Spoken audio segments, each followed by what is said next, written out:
తమిళనాడు కరూరులో జరిగిన తొక్కిసలాట ఘటనపై ఎన్డీఏ కూటమి ఆధ్వర్యంలో విచారణ కొనసాగుతోంది. ఎంపీ హేమమాలిని నేతృత్వంలోని 8 మంది సభ్యుల బృందం తొక్కిసలాట జరిగిన ప్రాంతాన్ని పరిశీలించింది. తొక్కిసలాట సమయంలో ఏం జరిగిందన్న విషయాలను సభ్యులు అధికారులను అడిగి తెలుసుకున్నారు.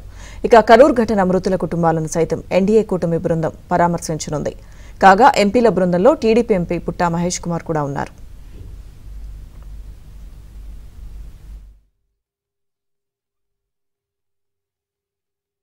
8 మంది సభ్యుల బృందం తొక్కిసలాట జరిగిన ప్రాంతాన్ని పరిశీలించింది.